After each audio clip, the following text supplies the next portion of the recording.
Cumprimentos amados com a paz do Senhor, sejam bem-vindos à nossa 12ª lição bíblica da faixa etária de adultos, onde estamos continuando o nosso assunto sobre aviva a tua obra, o chamado das Escrituras ao quebrantamento e ao poder de Deus. Na lição de hoje, estaremos vendo sobre o verdadeiro avivamento espiritual e que ele proporciona ao crente uma nova dinâmica de vida no Espírito.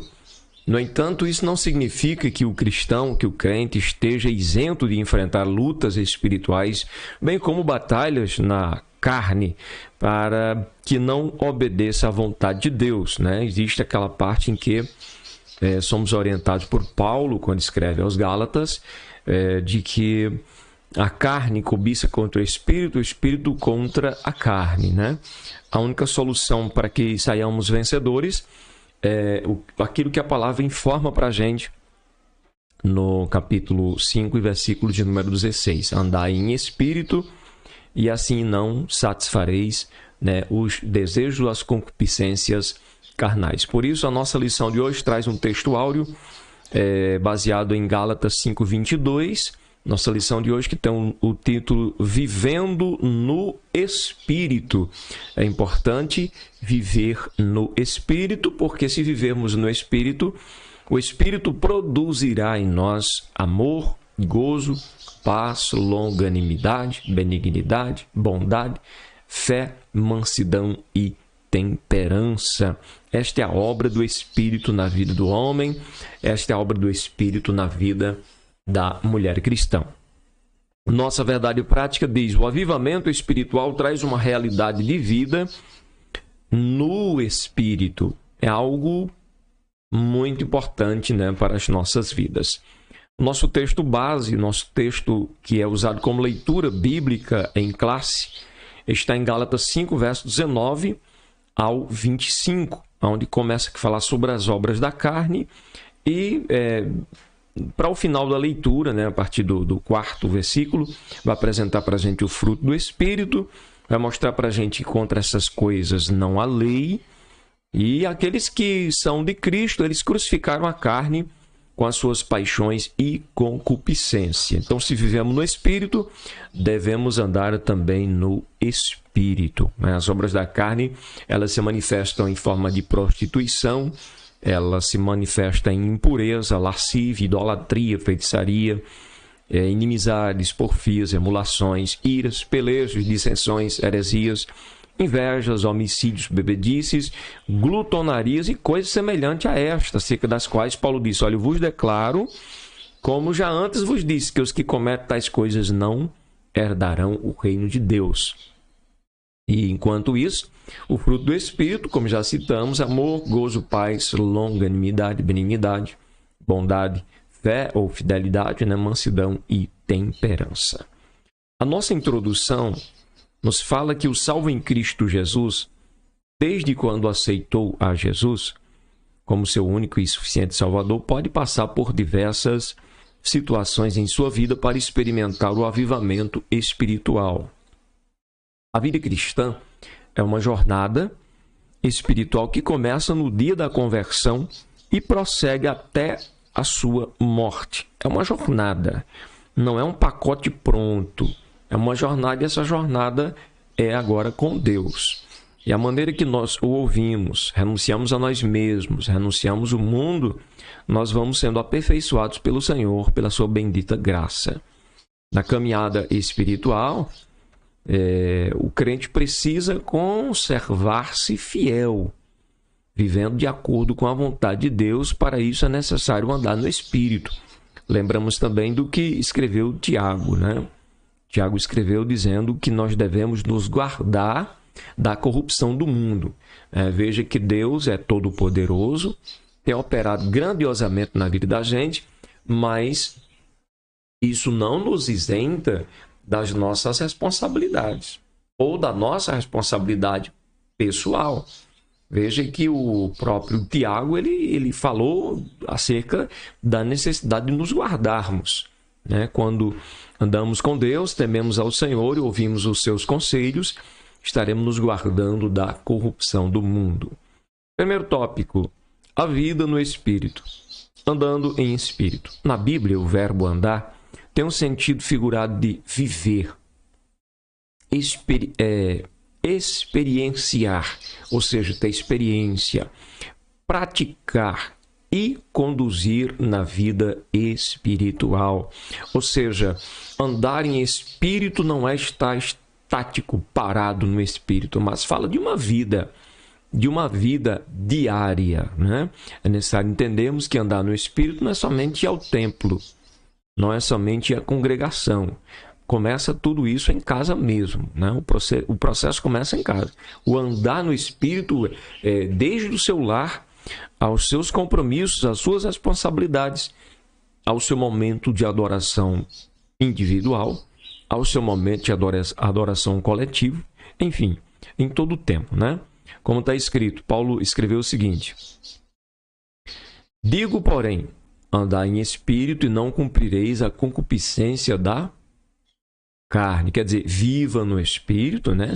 Se usarmos essa outra palavra para compreendermos melhor, andai no espírito ou vivei, né, em espírito, pratique a vida espiritual e assim vocês não vão estar cumprindo ou satisfazendo as concupiscências ou os desejos da carne. O andar em espírito, que aparece com E maiúsculo, tem um significado espiritual muito elevado e profundo. É ter uma vida cristã subordinada à direção do Espírito Santo. Isso mesmo, pautada nos ditames ou nas orientações da Santa Palavra de Deus. É ter uma vida espiritualmente avivada.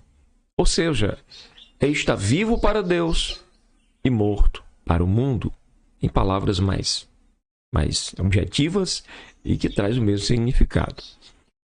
Segundo subtópico, por que andar em espírito?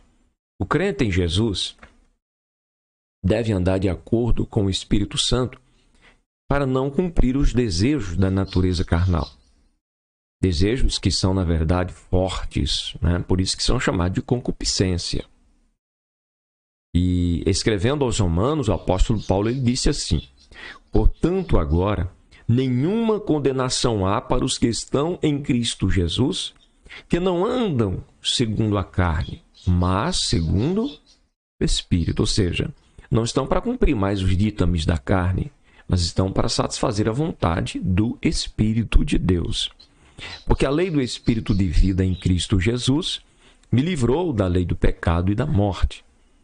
Então, somos livres, mas não livres para pecar, livres para agradarmos a Deus.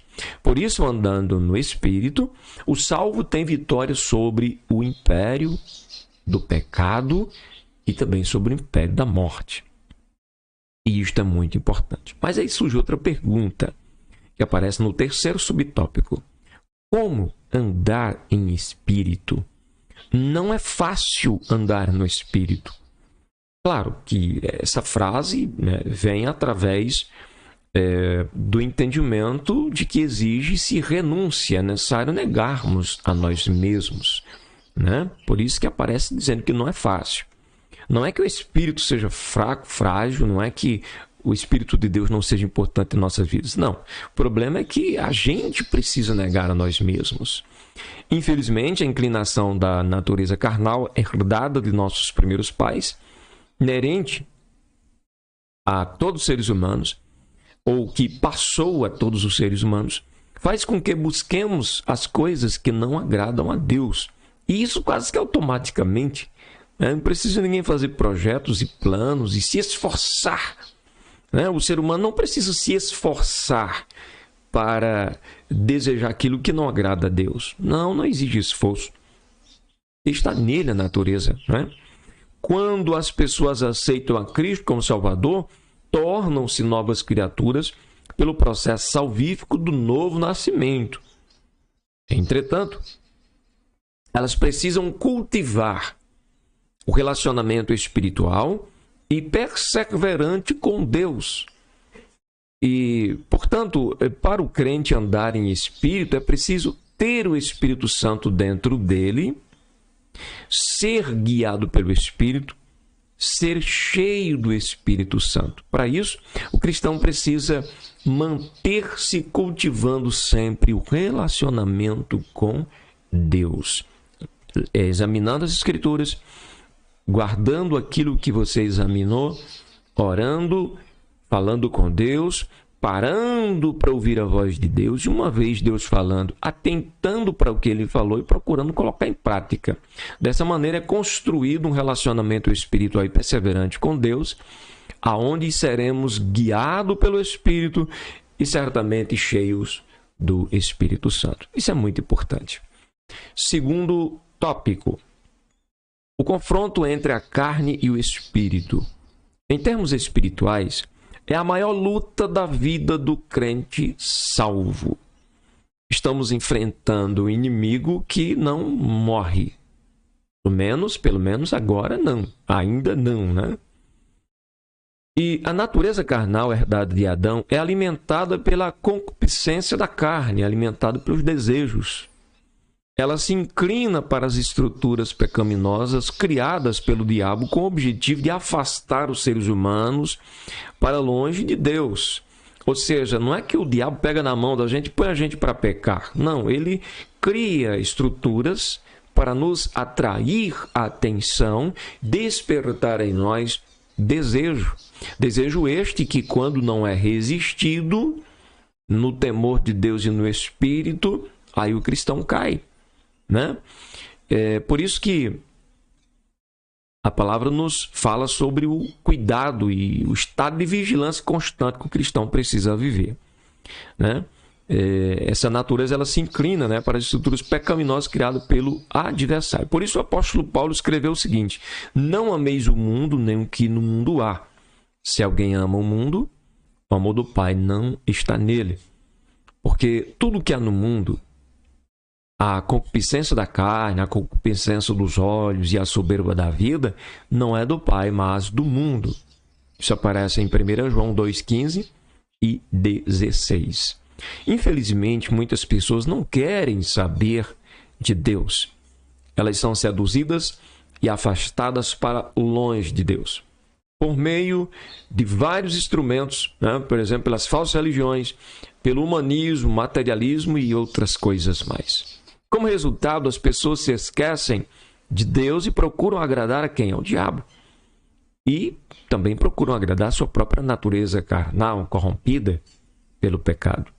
Não por acaso o apóstolo Paulo admoestou a respeito dessa luta entre a carne e o espírito.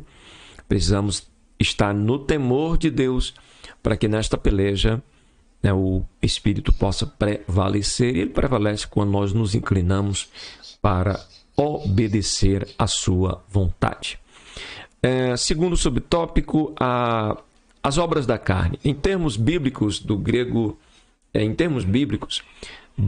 sarx, a carne é a natureza decaída do homem, cuja inclinação é a prática do que não agrada a Deus. Quando falamos em carne, não falamos nos músculos que estão aí no nosso corpo. Né? Não falamos da carne física, mas a palavra de Deus, a Bíblia, o termo grego lá está falando sobre natureza. É uma natureza caída que está no homem.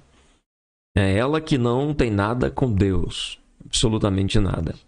Assim, as obras da carne, segundo a Epístola aos Gálatas, são as práticas, atitudes e pensamentos contrários à santidade exigida por Deus para os que são fiéis à sua palavra. Identificadas em pelo menos 15 tipos.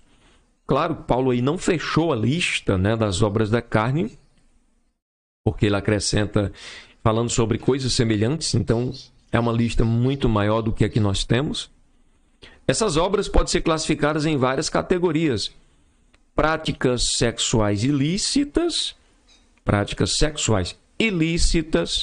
né, que vem desde um relacionamento pré-conjugal ou extraconjugal, como com pessoas de diferentes...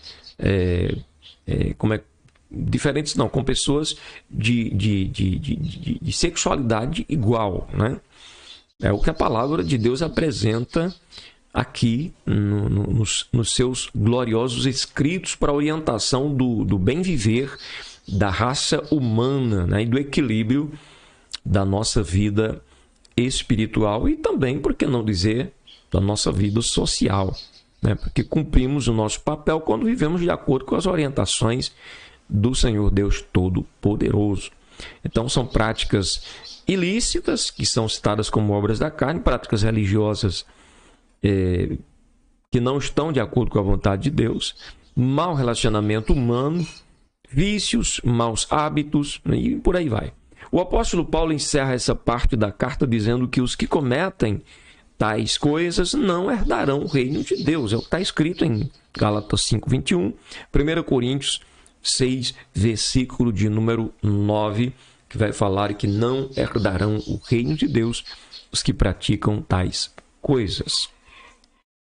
Terceiro tópico, o avivamento pelo fruto do Espírito. Agora, o nosso último tópico desta lição de hoje fala sobre o fruto do Espírito. Nós acabamos de falar sobre as obras da carne, embora que de uma forma muito resumida, né? Muito resumida, mas é algo bem objetivo, é algo bem direto. Se nós vivermos segundo as orientações da nossa natureza pecaminosa, certamente pereceremos, morreremos espiritualmente. Porém, se andarmos em espírito, veremos. E se andarmos em espírito, o que ocorre agora? O Espírito de Deus começa a produzir o seu fruto em nossas vidas. O avivamento pelo fruto do Espírito. Primeiro subtópico, o fruto do Espírito. Dons e fruto do Espírito são características essenciais para a vida e o caráter cristão. Atente bem para isso. O uso dos dons espirituais sem a prática do fruto do Espírito pode ser apenas uma demonstração de egoísmo e exibicionismo. Eu vou repetir para você. O uso dos dons espirituais sem a prática do fruto do Espírito pode ser apenas uma demonstração de egoísmo ou exibicionismo. Mas por quê? Porque a prática do uso dos dons espirituais tem que ter como base o fruto do Espírito, que começa com o amor ao próximo.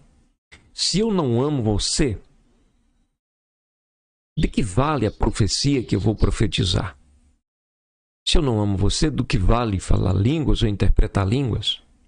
Se tudo tem que ser feito pensando no bem do próximo, não é verdade? Então, o uso dos dons tem que estar em uma relação muito estreita com o fruto do Espírito Santo. Nem todos os cristãos são portadores da graça dos dons espirituais, mas todos devem experimentar e testemunhar o fruto do Espírito de Deus em suas vidas. Nem todos devemos possuir dons ou ser usado em algum dom, mas é dever de todo cristão frutificar, produzir fruto, ter o fruto do Espírito na vida, até porque a presença do Espírito de Deus é colocada em nossos corações para nos consolar, para nos orientar, para nos ensinar, e ele vai produzir isto em nós. Se o Espírito de Deus, que é amor, está em nós, então teremos amor, teremos alegria, teremos paz, né? Um cristão não pode dar bom testemunho sem a unidade do fruto do Espírito. Observe uma coisa, não pode ter amor sem ter fé. Não pode ter gozo, que é a alegria, e não ter benignidade, bondade ou temperança. Um aspecto do fruto não pode ser dissociado do outro. Podemos usar o exemplo de uma fruta como uma laranja, que tem vários gomos, mas é um fruto só. E eu vou citar outro exemplo. Veja que o que é interessante aqui. Imagine só, não é possível você amar e não ser benigno, e não ter bondade, não ser bondoso. Entende? Então, o fruto do Espírito é um só. Observe, na Bíblia, amor ou caridade, do grego ágape, é mais que filantropia, pois significa o verdadeiro amor como sinônimo do amor ágape, o amor de Deus no coração do homem. O gozo é a alegria produzida pelo Espírito Santo. A paz, do grego eirene, é a paz de Deus que excede todo entendimento. A longanimidade, do grego marcotomia, é a paciência para suportar as adversidades e até mesmo os defeitos do outro. Benignidade, do grego krestotes, é a qualidade de quem é benigno, de quem é bondoso, complacente, perdoador, de quem prefere sofrer do que fazer os outros sofrerem. Bondade, do grego agathosune, refere-se àquele que é bom. Fé, do grego pistis, não é a fé natural, mas a produzida pelo Espírito Santo no coração dos que creem em Deus, conforme as Escrituras, e os leva à fidelidade. Esta fé, ela está em uma relação muito estreita com a fidelidade. Mansidão, do grego prautis, diz respeito àquele que é manso, sinônimo de brandura, sinônimo de gênio afável, sinônimo de sossegado, dócil. Não é sinônimo de fraqueza, mas tem a ver com alguém que tem força, é forte, mas é um forte que sabe dominar sua força para não machucar os outros. Entende como isso é interessante? Temperança, do grego ekrateia, quer dizer autocontrole, ou, noutra palavra, domínio próprio. Domínio próprio é o aspecto elevadíssimo do relacionamento com os outros. Porque se a gente não tiver domínio próprio, a gente não consegue se relacionar com ninguém. Porque nós não somos seres perfeitos em nossas ações, atitudes, escolhas, decisões.